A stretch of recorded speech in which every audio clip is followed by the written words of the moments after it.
안녕하세요. 오늘도 사연살롱을 찾아주셔서 감사합니다.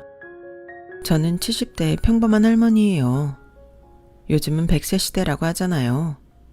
비록 나이가 들었지만 100세까지 남은 시간들을 위해 열심히 건강관리도 하고 젊을 때 하고 싶어도 못했던 그림 공부도 하고 글쓰기도 하며 부지런히 살아가고 있어요. 70 나이에 뭘 그렇게 공부하냐며 손주들이나 돌보고 가끔 놀러나 다니라고 충고를 하는 사람들도 있어요. 하지만 제가 노후에 접어들었을 때 겪었던 일을 들려드리면 그런 말씀 못 하실 거라고 생각해요. 이건 남편에 관한 것도 시어머니에 관한 것도 아니고 제 자식들과 있었던 일이에요. 어쨌든 친자식처럼 생각하고 30년을 넘게 살았으니 지금도 제 자식들이라고 하는 게 맞겠죠. 벌써 오래전 세상을 떠난 남편과 저 사이에는 자식이 없었어요. 남편도 저도 문제는 없다고 했는데 아무리 기다려도 아이가 생기지를 않았죠. 우리 너무 아이 갖는 거 연연하지 말고 둘이서 알콩달콩 재밌게 살자. 그러다 보면 언젠가는 우리 부부한테도 귀한 아이가 올 수도 있잖아. 라며 아이를 기다리느라 마음도 상하고 몸도 상해가는 저에게 남편은 위로의 말을 했었죠. 시댁에서도 저희한테 아이가 안 생긴다고 뭐라고 하지 않았어요. 시어머니는 애꿎은 시집살이는 안 시키는 분이었고요. 좋은 분들이다 보니 제가 더 죄송했고 얼른 손주를 안겨드렸으면 좋겠다고 바랐지만 어쩐 일인지 저에게는 제 핏줄을 가진 아이가 허락되지 않았답니다. 10년을 노력해도 아이가 생기지 않자 저는 그제야 마음에서 아이를 갖겠다는 소망을 내려놓았어요. 당신 말대로 그냥 우리끼리 오순도순 살아야 되려나 봐. 솔직히 아주 포기했다고는 못하는데 그래도 꼭 아이를 가져야 된다는 그런 마음은 내려놓게 되네. 당신이 꼭 아이가 갖고 싶다면 입양이라는 방법도 있으니까 우리 차차 생각해보자. 남편이 그렇게 말한 게 마치 예언이라도 된 것처럼 반년쯤 지나서 남편의 형인 아주버님 댁에 사고가 생겼어요. 남편은 삼형제 중 둘째였고 위로 형하고 아래로 여동생이 있었어요. 부부 모임에서 해외로 여행을 갔던 아주버님과 형님은 공항에서 돌아오는 길에 추월하던 차와 충돌했고 병원으로 옮겨져 얼마 안 돼 돌아가시고 말았죠. 정말 온 집안이 난리도 아니었어요. 시부모님은 장례를 치르고 1년이 지나도 살아도 산 사람 같지 않았고요. 저희 부부도 한동안 우울증 증세를 보이기도 했고 참 힘든 시간을 보냈었어요. 형님 부부는 저에게도 잘해주셨던 기억이 많아 더 마음이 아팠죠. 모든 게 멈춰버리고 형님 부부가 추억이 되어버린 날부터 심적으로 많은 변화가 있었던 것 같아요. 그리고 형님 부부의 첫 번째 제삿날이 돌아왔어요. 형님네는 아들, 딸, 남매가 있었는데 시부모님과 같이 살고 있었거든요. 제사가 끝났는데 두 분이 저희한테 긴히 할 말이 있다며 심각한 얼굴을 하시더라고요. 우리가 생각을 해봤는데 지혁이 지숙이 너희가 키우면 어떻겠냐. 아직 10살, 8살이라 어리기도 하고 할머니, 할아버지랑 사는 것보다 작은 아빠, 엄마가 학부모가 되어주면 어떨까 싶다. 애들이 학교에서 놀림받을 일도 없을 테고 물론 너희 의견이 중요하지. 시부모님은 아이들이 학교에서 할머니, 할아버지랑 산다고 놀림당하고 부모 없다며 딸 놀림당한 이야기를 해주시더라고요. 어찌나 애들이 안 됐던지 마음이 참 짠하더라고요. 남편이 일단 고민 좀 해보겠다고 했지만 이미 저와 남편은 그 얘기를 듣는 순간 그 아이들을 저희 아이들로 키워야겠다고 똑같이 생각하고 있었어요.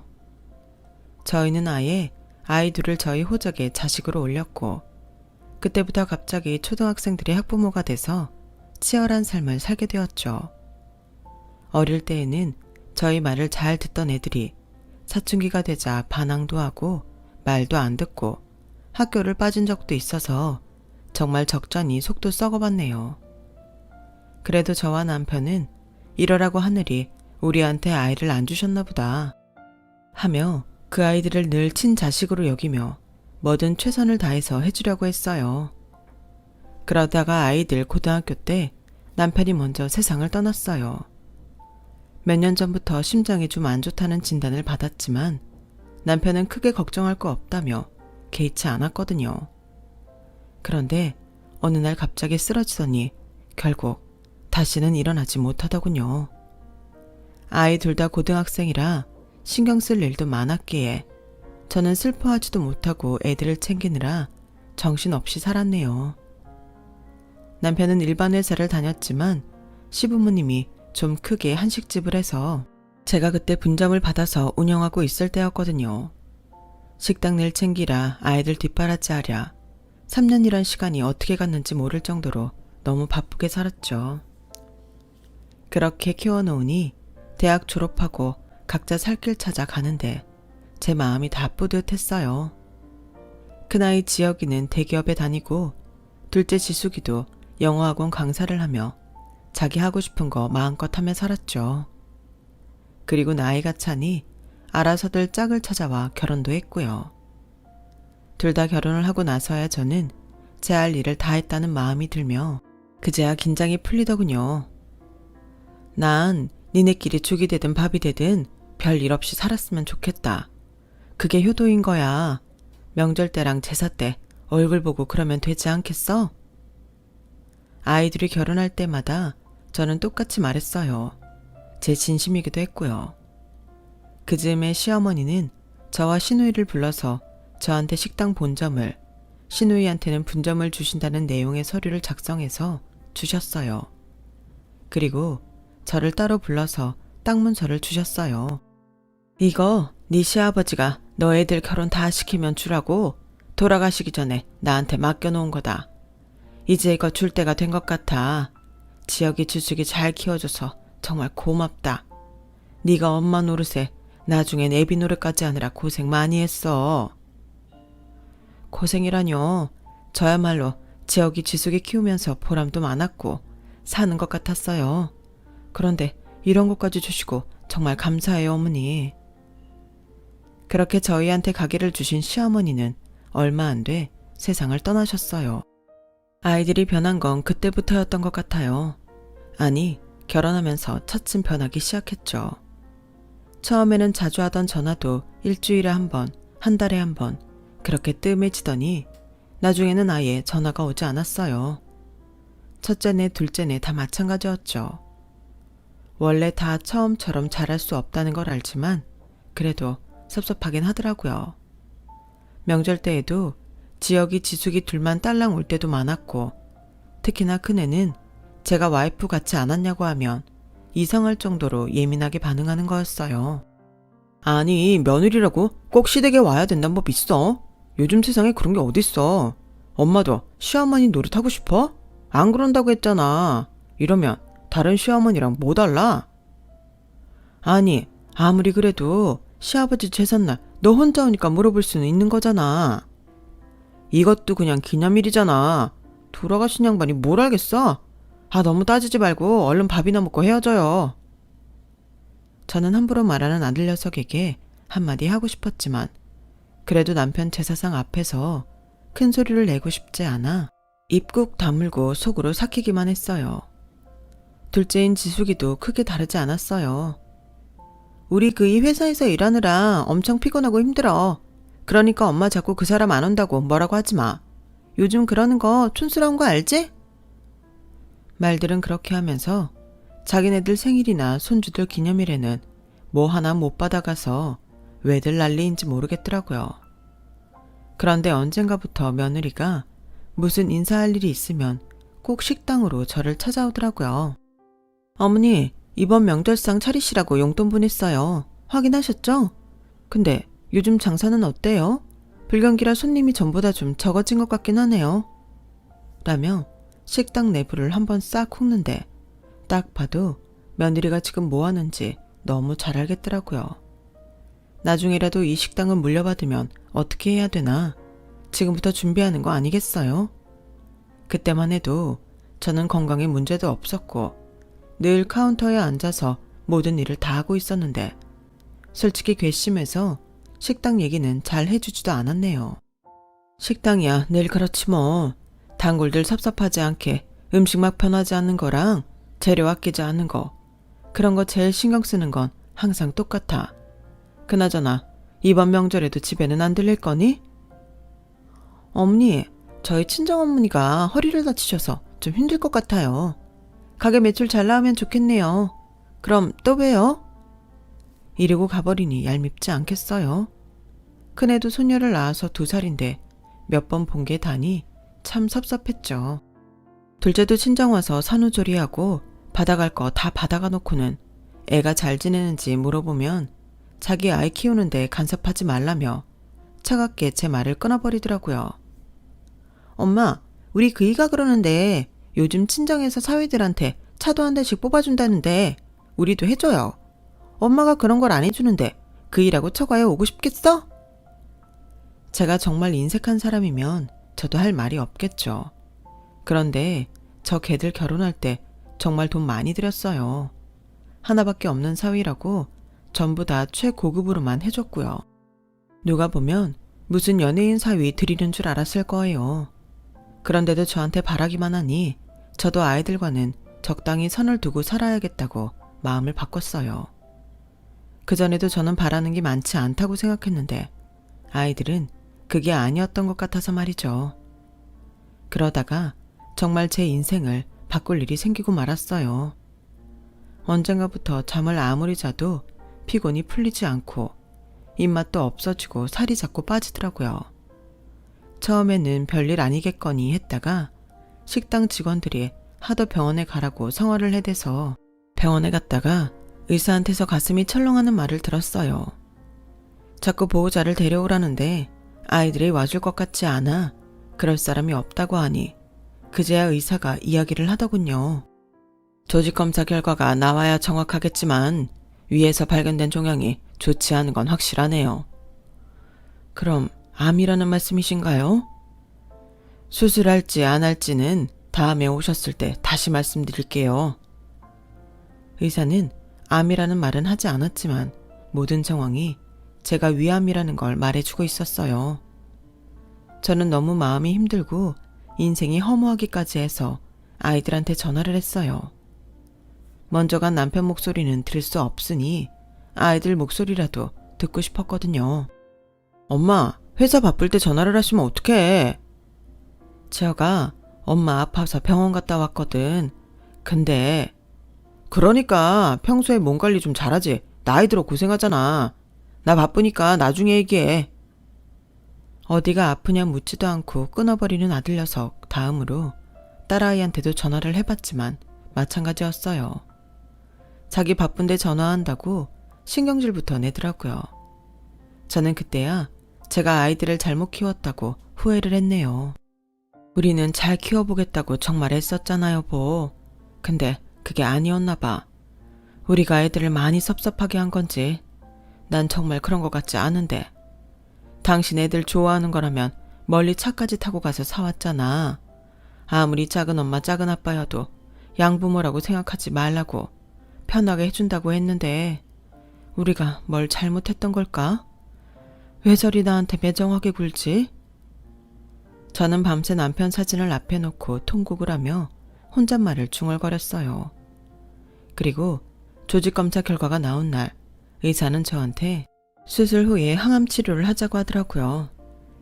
일단 지금 상기라고 보는데 수술은 하루라도 빨리 하면 좋고요. 항암 치료하면서 예후를 보도록 하죠. 저는 집에 돌아와 수술 준비를 하면서 아이들한테 전화를 했어요. 왜 또 몸이 계속 안 좋아? 신경질부터 내는 아들 녀석한테 암이라고 했더니 대뜸 저한테 이렇게 말하더라고요. 엄마, 보험 들었어? 그거 돈 엄청 들어갈걸? 아무튼 실비보험, 암보험 들어놓은 데부터 전화해봐. 나한테 전화한다고 뾰족한 수가 있는 건 아니잖아. 내가 무슨 수를 바라고 전화했겠니? 아프고 수술 받아야 하니 전화한 거잖아. 무슨 말을 그렇게 해? 엄마, 지금 우리한테 키워준 보상 바라는 거 아니지?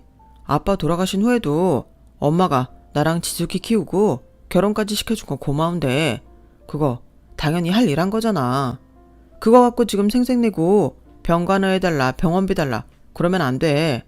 엄마 할머니한테 우리 키움값 받은 거 우리도 다 아니까 우리한테 뭐 바라지 마. 내가 언제 너랑 지숙이한테 뭐 달라고 한 적 있어? 줘도 내가 주고 니네가 하도 시집살이 처가살이 시키지 말라고 해서 며느리 사위한테 인사 한번 제대로 받아본 적도 없어. 니네야말로 날 엄마라고 생각했으면 이럴 수 있어? 내가 그냥 작은 엄마라고 쳐도 이렇게 오랜 세월 같이 보냈으면 아파서 어떡하냐고 걱정 한마디 하는 게 정상이지. 니네가 무슨 생각하는지 너무 잘 알았다. 앞으로 연락 안 할 테니 이만 끊자. 정말 섭섭하다 못해 온몸이 부들부들 떨리기까지 할 정도로 저는 분하고 화가 났어요. 애들 아빠가 이런 꼴을 안 보고 먼저 가길 잘했다는 마음이 들 정도였죠. 딸아이한테는 전화도 하지 않고 수술 전날 저는 직원들의 걱정 어린 응원을 받으며 병원에 갔어요. 그런데 의외로 딸애가 거기 와 있더라고요. 내가 이번 수속 다 도와줄게. 아픈 사람이 혼자 뭘 어떻게 하려고 그래? 옷이랑 다 챙겨갔지? 저를 생각해주는 말인 것 같은데도 아들한테 들었던 말에 충격이 너무 커서였는지 어째 고맙다는 생각이 들지 않았어요. 아니나 다를까 제가 입원실에 들어가 침대에 눕자 딸은 바로 자기 속내를 드러내더군요. 엄마, 위암 상기라며. 뭐 요새는 약도 좋고 수술도 잘해서 오래 사는 사람들도 많다고는 하지만 엄마는 나이도 있고 아주 건강한 편도 아니잖아. 그러니까 가게부터 먼저 정리하면 어때? 우리 그이랑 알아봤는데 그런 재산 처리는 미리미리 해두는 게 좋다더라. 나 아직 수술도 안 받았다. 네 말 맞다. 나 요새 약도 좋고 수술도 잘하는데 왜 가게를 정리해? 엄마, 항암 치료 받는 거 힘들대. 근데 가게에 나가서 일할 수 있겠어? 신경 쓰지 않는 게 회복의 최고인데 가게 나가면 또 스트레스 받잖아. 우리가 다 알아서 할 테니까 엄마 가게 우리한테 맡겨. 아니 됐어. 내가 알아서 할 테니까 네가 신경 쓸 거 없다. 우리 서로 그런 도움 안 받기로 한 거 아니었어? 나 너네 키워준 생색내고 싶지 않으니까 너도 그만 가봐. 정말 눈에 콩깍지 다 떼고 보니 어찌나 속이 훤히 들여다 보이던지 생판 모르는 남이 더 낫겠다는 생각을 그날 처음 해봤네요. 저한테 금전적인 도움을 주는 거 바라지도 않았어요. 진심으로 괜찮냐는 말, 아파서 어떡하냐는 말 듣고 싶었던 게 저한테는 그렇게 사치였을까 싶고 서운한 마음은 수술실에 들어갈 때에도 없어지지 않더라고요. 하지만 딸아이는 제가 태어나는 날에 와서도 제 성질을 돋았어요. 엄마, 고집 부리지 말고 이참에 정리하자. 엄마 죽어도 나나 오빠는 식당에 대해 아는 것도 없고 운영할 생각도 없어. 어차피 나중에 우리 줄 건데 미리 준다고 뭐가 달라져? 엄마 예금해놓은 것도 그렇고 병원비 미리 빼놓고 나머지 우리가 관리하면. 너 내가 이제 막 태어나는데 그런 얘기를 하니? 지금 나 얼른 죽으라고 제사라도 지내는 거야? 이러려고 내 입원 수속 해줬으면 그거 일당 내가 줄 테니까 당장 돌아가. 나 어떻게든 다시 건강해져서 죽기 직전까지 그 식당 하다가 죽을 거니까 그런 줄 알아. 나 너네한테 질렸어. 아주 질릴 대로 질렸다고. 그러니 제발 그냥 돌아가. 제가 전과 다르게 소리를 지르자 딸은 놀랐는지 흠칫거리더군요. 아, 정말 왜 이렇게 고집을 부리실까? 나는 엄마 생각해서 한 소린데 왜 자꾸 왜곡해서 들어? 왜곡이고 뭐고 아무리 정이 없어도 그게 암 수술 받고 태어나는 사람한테 할 말은 아니지. 어차피 물려줄 거 미리 가게 정리해서 돈 달라니? 예금까지 정리해서 달라고 누가 그런 말을 해? 그것도 너 뼈 빠지게 키워준 사람한테? 제가 병원 복도가 떠나가라 소리를 지르니 주변에 있던 사람들이 딸애를 힐끔거리며 쳐다보더라고요. 저라고 그런 망신 당하고 싶었겠어요. 내가 잘못 키워 그런 건데 그걸 동네방네에 떠들고 싶지 않았죠. 그런데 말하는 게 어찌나 사람 화를 폭발하게 만드는지 한바탕 질러대고 나니 속은 후련하더라고요. 딸아이는 사람들 눈치가 보였는지 제가 입원시킨 일당으로 챙겨주는 30만 원을 손에 쥐자마자 얼른 자리를 뜨더라고요. 지들도 살림하고 애들 키우느라 힘들겠죠. 그걸 제가 모르는 건 아니에요. 하지만 경우라는 게 있는 거잖아요. 아이들한테 질릴 대로 질린 저는 어떻게든 살아남겠다고 굳게 결심하고 이전과는 다르게 독한 마음을 먹었어요. 항암 치료라는 게 정말 힘들긴 했지만 산이나 바다도 자주 다녔고 음식도 전부 건강식단으로 바꿔서 먹었어요. 하루에 30분은 무조건 걸었고요. 식당 일은 제 바로 밑에 있는 매니저한테 일단 모든 걸 맡겼어요. 매니저는 아무 걱정 말고 몸부터 회복하라고 제가 자식들한테 듣고 싶었던 말을 해주더라고요. 물론 중간에 너무 힘들어서 병원에 실려가기도 하고 우울증이 심각하게 온 적도 있지만 그래도 어떻게든 살아남으려 애를 썼더니 어찌 이겨내게 되더라고요. 간단하게 정리를 했지만 정말 말로 다 할 수 없을 만큼 힘들고 고통스러운 시간이었어요. 저는 그때 식당에 아픈 분들도 오셔서 식사할 수 있게 자연식 식단을 만들자고 제안했고 매니저와 회계를 봐주는 회사에서는 지금 식당 상황에서는 어렵다고 했지만 제가 강하게 밀고 나갔어요. 아프고 나니 아픈 사람 심정을 알게 됐다고 할까요? 그리고 건강한 사람들도 더 좋은 음식을 먹으면 건강을 잘 유지할 수 있을 거라는 생각도 했죠. 그렇게 저희는 건강식 메뉴를 첨가했고 기존 메뉴들도 조금씩 건강식처럼 바꾸기로 했어요. 당장은 좀 손해를 볼 수 있겠지만 꼭 필요하다고 생각했거든요. 그래도 식당을 매일 나가는 건 아직 저한테 힘든 일이었기에 일주일에 한 번씩 나가다가 점점 상태가 좋아지면서 사흘에 한 번 나가서 카운터도 보고 돌아가는 상황도 점검했어요. 그러던 어느 날 제가 병원에 다녀오는데 집 앞에 며느리가 손자를 데리고 와 있더라고요. 너는 오면 온다고 말을 하지. 아님 어디 지나가다 들린 거야? 네, 오늘 준수 어린이집 행사 있어서 빨리 끝났는데 자꾸 할머니 보고 싶다고 하지 뭐예요. 준수야, 그렇지? 어색한 며느리 표정과 아무것도 모르는 손자 얼굴을 보고 저는 단박에 거짓말인 걸 눈치챘어요. 어쨌든 집까지 왔는데 그냥 돌려보낼 수는 없어서 집에 들여서 손자 녀석 좋아하는 과일도 깎아주고 며느리랑도 차 한잔을 했죠. 며느리는 곧 자기 용건을 꺼내더라고요. 어머니, 힘드시면 간병인 쓰세요. 그 정도는 제가 어떻게 해볼 수 있어요. 이제 와서 무슨 간병인이야. 간병인 쓸 때는 지났어. 지금은 도우미 아줌마가 일주일에 한 번씩 와서 청소해 주신다. 아, 그럼 많이 나으신 건가 봐요? 병원에서는 뭐래요? 어머니 차도는 좀 보인대요? 무슨 결과 같은 거 받으신 건 있으세요? 왜? 내가 나은 것 같아서 섭섭하냐? 내가 계속 아팠으면 좋겠어? 아니요, 어머니. 무슨 그런 말씀을 하세요. 저기, 준수야. 너 할머니한테 하고 싶은 말 있댔잖아. 응? 며느리는 과일을 먹으며 장난감 갖고 놀기 바쁜 손자를 자꾸 부추기며 제 앞에 세우더라고요. 손자는 쭈뼛거리더니 저한테 연습한 것처럼 앵무새 마냥 이렇게 말했어요. 할머니, 저 큰 집에서 살고 싶어요. 지금 우리 집 좁아서 답답해요. 할머니가 사주세요. 네? 저는 아이언 실색에서 저를 보며 억지로 웃고 있는 며느리를 보았어요. 너 참 대단하구나.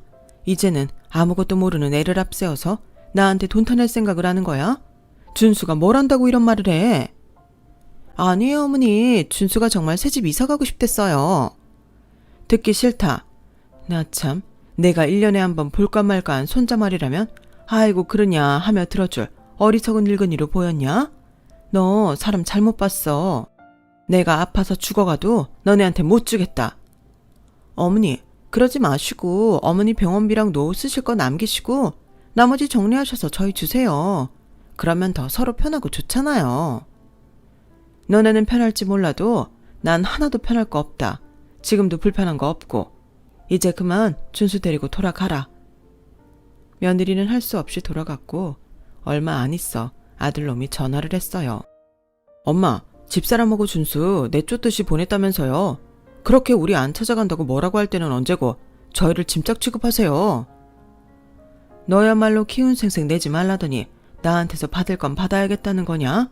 난 그렇게는 못하겠다. 좋아요. 그럼 평생 손자 얼굴 볼 생각 하지 마세요. 그래도 좋으세요?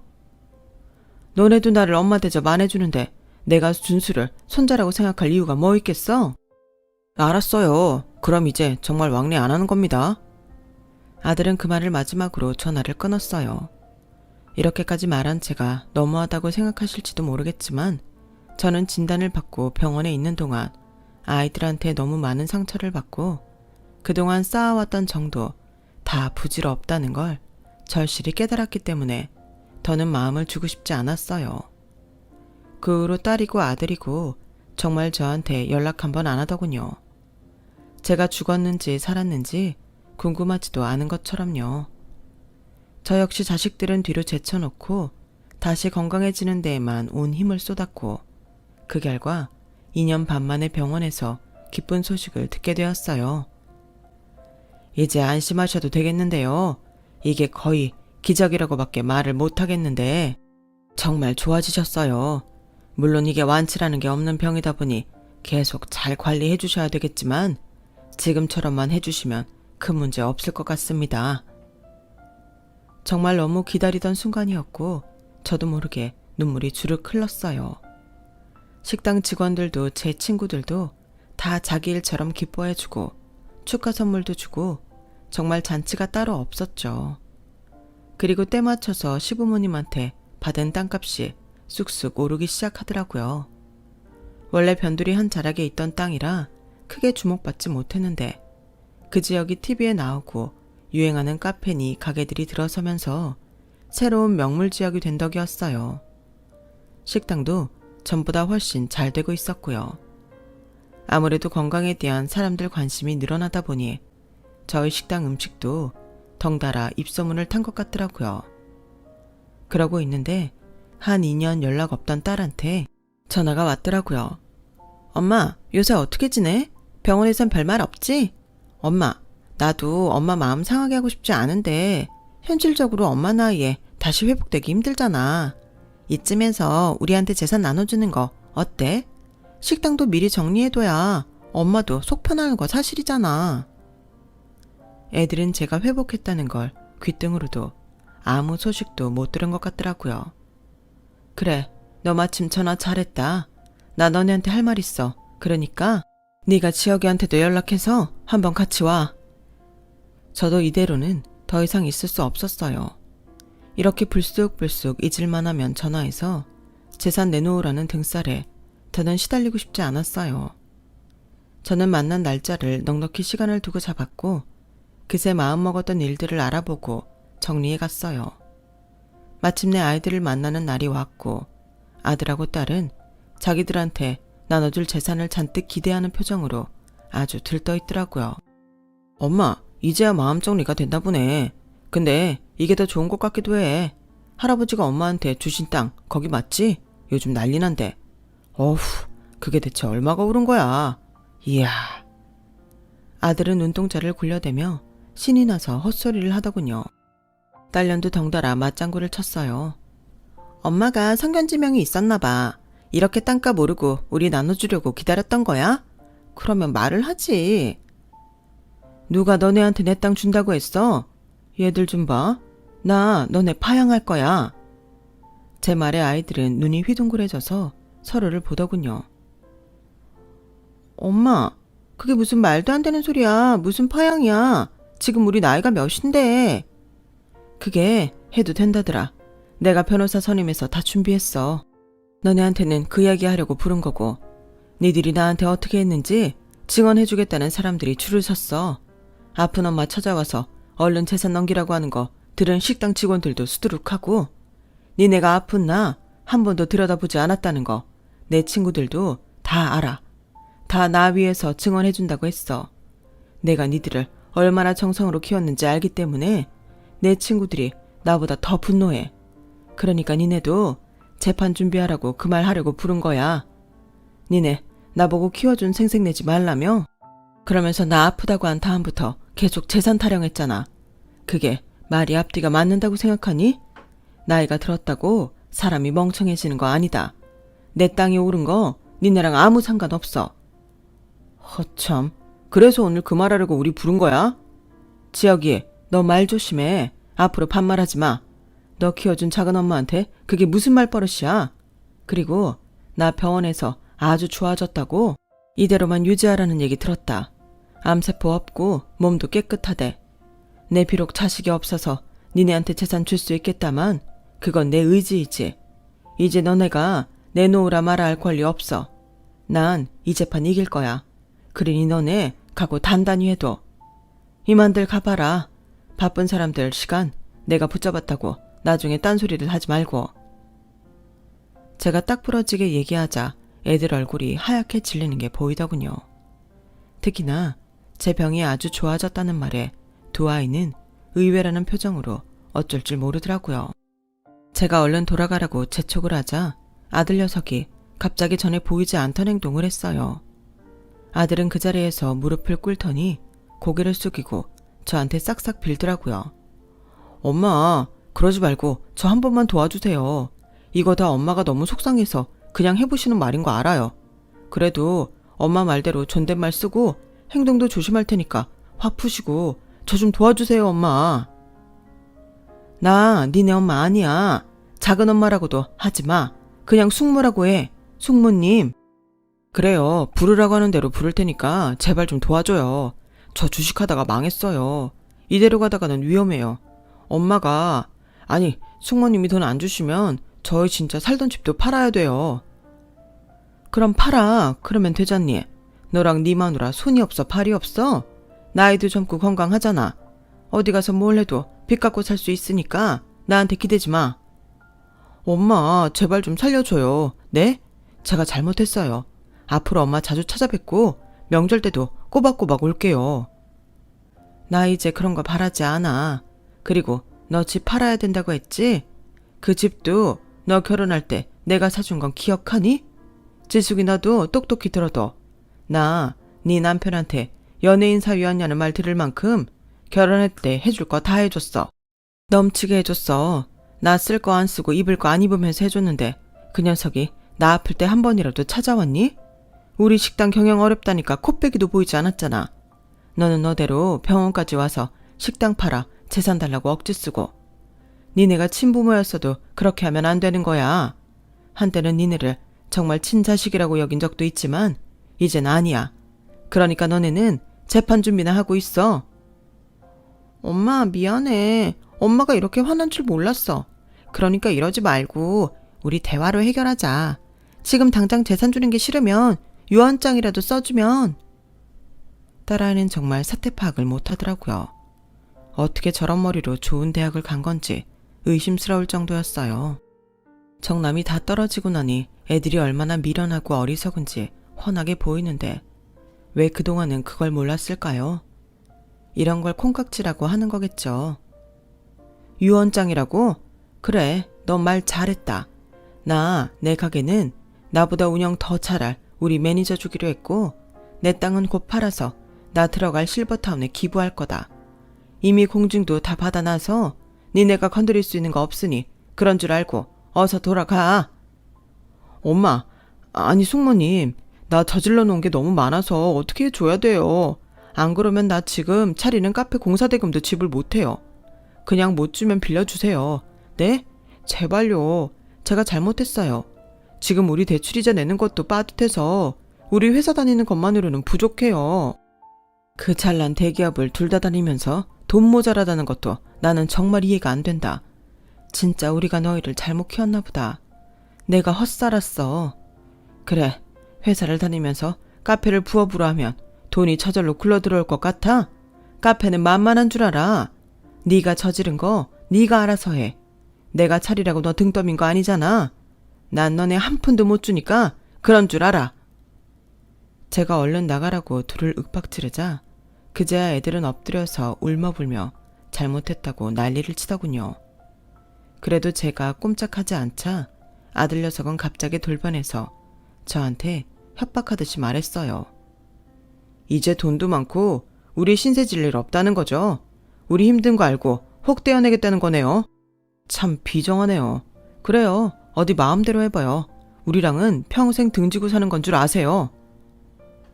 니네 등지는 거 하나도 안 무섭다.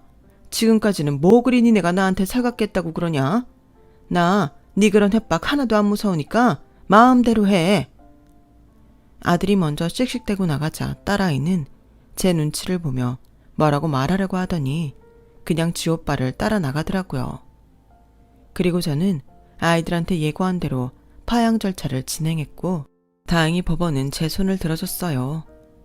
제가 다 늙어서 왜 파양할 마음까지 먹었는지 그 마음을 헤아려 준 것 같아 눈물이 왈칵 쏟아지더군요. 그렇게 저는 아이들과 절연하고 혼자서 제 인생을 살게 됐답니다.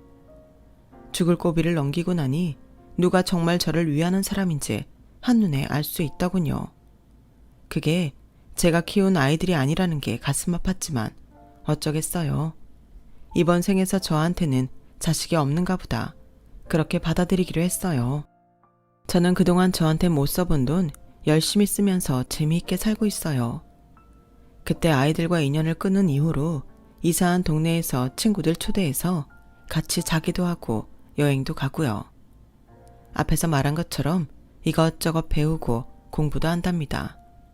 실버타운은 좀 더 있다 들어갈 생각이에요. 이런 제 인생도 나름대로 괜찮다. 그렇게 스스로 위로하고 있네요. 제 이야기는 여기까지예요. 지금까지 들어주신 모든 분들 항상 행복하시고요. 건강히 지내시길 바랄게요. 여러분, 사연 댓글에 응원과 현명한 조언 부탁드려요. 좋아요와 구독은 저에게 큰 힘이 됩니다. 오늘도 좋은 일 가득하세요.